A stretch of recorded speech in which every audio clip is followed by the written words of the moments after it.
आज हम स्टार्ट करेंगे बैलेंस ऑफ पेमेंट चैप्टर, जो कि मैक्रो इकोनॉमिक्स का चैप्टर नंबर 12 है। सबसे पहले हम बैलेंस ऑफ पेमेंट का मतलब समझते हैं। बीओपी का मतलब क्या होता है? तो BOP is a accounting statement that provides systematic record of all the economic transaction. ये हमारे लिए इंपॉर्टेंट है। इकोनॉमिक ट्रांजैक्शंस किस किस के बीच में? रेसिडेंट एक कंट्री का और रेस्ट ऑफ द वर्ल्ड। मतलब कि जो एक पर्सन किसी डोमेस्टिक कंट्री का है, भारत का है, जैसे हम इंडिया के पर्सपेक्टिव में बात करें तो इंडिया का कोई सिटीजन है, यदि वो फॉरेन कंट्री के किसी सिटीजन से कोई ट्रांजैक्शन करता है तो इन ट्रांजैक्शंस में जो लेन देन हो रहा है, इस लेन देन का एक सिस्टमेटिक रिकॉर्ड एक अकाउंटिंग पीरियड में, इसको आप बोलते हो बैलेंस ऑफ पेमेंट।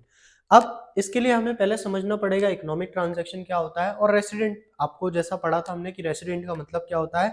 रेसिडेंट जो कि एक पर्सन है, जब हमने डिस्कस किए थे बेसिक अकाउंट बेसिक इकोनॉमिक्स जो टर्म्स थे आपके नेशनल इनकम में यूज होते हैं। यदि आपने अभी वो वीडियो देखा नहीं हो तो आप जाके उस वीडियो को लिंक पे या प्लेलिस्ट पे जाके देख सकते हैं, जो कि चैप्टर 2 का पार्ट है। तो रेसिडेंट मतलब कोई किसी कंट्री में जो रह रहा है और उसका इकोनॉमिक इंटरेस्ट भी एक तरीके से वहीं पे लाई कर रहा है, that is called as resident. अब इकोनॉमिक ट्रांजेक्शन्स क्या होते हैं? तो वो ट्रांजेक्शन्स जो इन्वॉल्व करते हैं क्या? टाइटल या ओनरशिप का ट्रांसफर, है ना। अब वो टाइटल ओनरशिप गुड्स का हो सकता है, वो सर्विसेज का हो सकता है, वो मनी का हो सकता है, वो या फिर किसी एसेट का हो सकता है। इसका मतलब क्या है? आपने किसी एक पर्सन को कोई गुड्स बेचा तो आपने उससे मनी लिया और आपने उसको गुड्स दे दिया। आपने किसी कोई पर्सन से एसेट खरीदा, आपने एसेट खरीदा, आपको उसने एसेट दिया, आपने उसको मनी दी, ट्रांजैक्शन खत्म।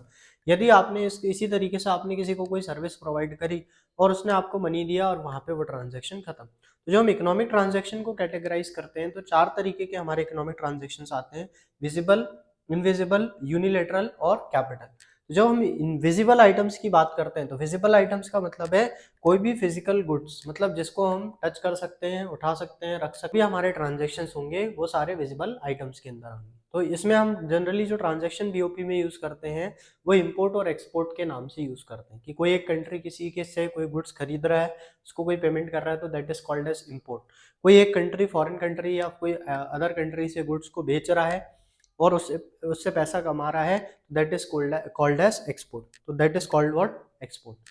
तो यहाँ पे हम देखें दूसरा हमारा जो आता है कैटेगरी इनविजिबल आइटम।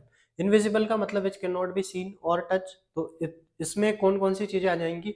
इसमें आपकी जो बैंकिंग सर्विस आ जाएगी, इंश्योरेंस सर्विस आ जाएगी, इसके अलावा शिपिंग जो सर्विसेज होगी, मतलब एक तरीके से services are that is intangible, मतलब जिसको आप ना देख सकते हो ना सीन, खाली आप उसको फील कर सकते हो या आप उसका एक तरीके से पे करके यूटिलिटी ले सकते हो।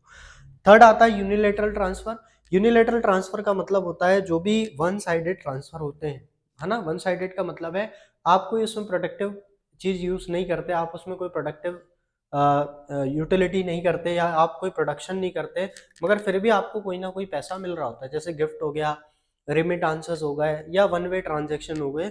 इसको हम जैसे हमने सेकंड चैप्टर में डिस्कस किया था, उसमें फैक्टर इनकम में हमने उसमें ट्रांसफर इनकम में हमने डिस्कस किया था कि that is called as unilateral transfer. इसके बाद आता है कैपिटल ट्रांसफर। अब यूनिलेटरल ट्रांसफर को आप कैसे समझेंगे? पहले यूनिलेटरल ट्रांसफर मतलब हमारा कोई रिलेटिव फॉरेन में रहता है, वो हमें किसी तरीके के रेमिटांस भेजता है, गिफ्ट भेजता है। यदि भारत में कोई फॉरेन कंट्री का पर्सन रहता है, वो फॉरेन कंट्री में कोई गुड्स और रेमिटांसेस या फिर गिफ्ट्स और रेमिटांसेस जो भी भेजता है। इसके बाद आता है कैपिटल ट्रांसफर।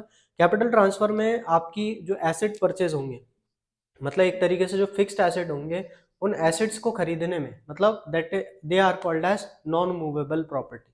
तो जो नॉन मूवेबल प्रॉपर्टी होंगी उससे रिलेटेड जब कोई ट्रांजेक्शन होगा, कि फॉरेन का कोई पर्सन आके भारत में कोई एसेट खरीद रहा है, लैंड खरीद रहा है, बिल्डिंग खरीद रहा है, और हमारे भारत का कोई पर्सन जाके बाहर में कुछ बिल्डिंग लैंड वगैरह खरीद रहा है, तो दोनों के बीच के जो ट्रांजेक्शन होंगे उसको आप कैपिटल ट्रांसफर कहेंगे।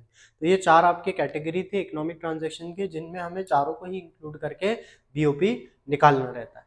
इसके बाद यदि हम स्ट्रक्चर बात करें बीओपी का, तो स्ट्रक्चर में आपका सबसे पहला क्रेडिट आइटम और डेबिट आइटम, या क्रेडिट साइड या डेबिट साइड आ जाएगा। तो क्रेडिट साइड में हम क्या रिकॉर्ड करते हैं बीओपी में? क्रेडिट साइड में आप रिकॉर्ड करते हो ऑल इनफ्लो, मतलब जो भी पैसा आ रहा है, मतलब जो भी फॉरेन एक्सचेंज हमारे भारत में आ रहा है, that are recorded in credit side of balance of payment. और जो भी हम पैसा फॉरेन करेंसी के फॉर्म में दे रहे हैं, पे कर रहे हैं, तो that is called that is recorded under debit item. तो डेबिट साइड में क्या आ जाएगा? All outflows. ठीक है। इसमें यदि हम बात करें डेबिट और क्रेडिट की, तो इसके हिसाब से बीओपी तीन तरीके से निकलते हैं हमारे।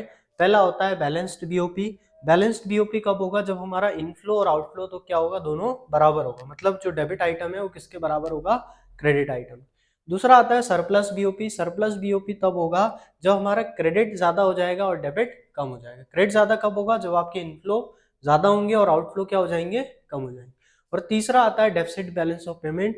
डेफिसिट बैलेंस ऑफ पेमेंट का मतलब होता है जब एक तरीके से आपका नेगेटिव हो बैलेंस ऑफ पेमेंट।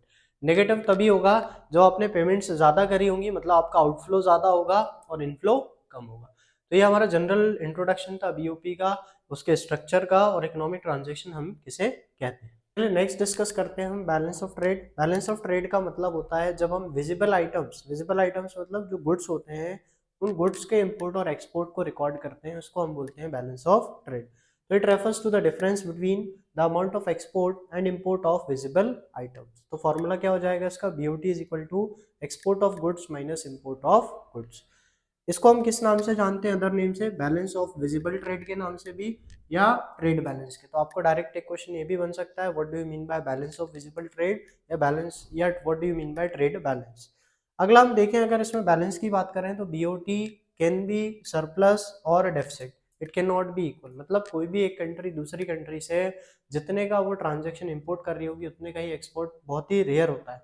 तो आप देखें तो जो दो कंडीशन बनती है इसकी सरप्लस बीओटी की, सरप्लस तभी बनेगा जब एक कंट्री एक्सपोर्ट ज़्यादा करेगी क्योंकि उसको फॉरेन करेंसी ज़्यादा मिलेगी, और इंपोर्ट कम करेगी तो उसको पेमेंट्स क्या करना पड़ेगा, कम करना पड़ेगा। तो उसकी जो रिसिप्ट्स होंगी, रिसिप्ट्स ज़्यादा होंगी, और जो उसकी पेमेंट होंगी वो पेमेंट कम होंगी। तो ये क्या होगा, सरप्लस बीओपी हो जाएगा। तो यहाँ पे आप देखें, रिसिव्ड ज़्यादा कर रहा है, पे कम कर रहा है, एक्सपोर्ट ज़्यादा कर रहा है, इंपोर्ट कम कर रहा है, तो इसको आप सरप्लस बीओटी या फेवरेबल बैलेंस ऑफ ट्रेड भी कह सकते हैं। तो फेवरेबल बीओटी भी बोलते हैं इसको। इसी की तरह अगर आप देखें तो डेफिसिट बीओटी का मतलब क्या होता है, डेफिसिट का मतलब है लॉस। लॉस मतलब क्या, जब आप इंपोर्ट ज्यादा करेंगे, मतलब इंपोर्ट यदि आप करते हैं किसी फॉरेन कंट्री से तो आपको पेमेंट्स करनी पड़ेगी। जब आप पेमेंट ज्यादा करेंगे और आपको इनकम कम होगी, तो पे ज्यादा कर रहे हैं यहाँ पे हम, और जो इनकम है वो क्या हो रही है, कम रिसीव्ड हो रही है। तो जब इनकम कम होगी और पेमेंट ज्यादा होंगी तो यहाँ पे आपका जो बीओटी आएगा, बैलेंस ऑफ ट्रेड आएगा, वो इनफेवरेबल आएगा या डेफिसिट आएगा। तो इसको बोलते हैं unfavourable balance of trade, unfavourable BOT. और फेवरेबल जब जब हमारा एक्सपोर्ट ज्यादा होगा और इंपोर्ट क्या होगा, कम होगा। अनफेवरेबल तब जब हमारा इंपोर्ट ज्यादा होगा और एक्सपोर्ट कम होगा। तो ये हमारा पहला इसका पार्ट था जिसमें हमने बीओपी की मीनिंग, उसके जो कंपोनेंट्स थे, विजिबल, इनविजिबल, यूनिलेटरल और कैपिटल, और बीओटी, ये दोनों को डिस्कस किया। अगले वीडियो में हम इसके कंपोनेंट और लास्ट जो टॉपिक है इसका वो डिस्कस करेंगे। Thank you.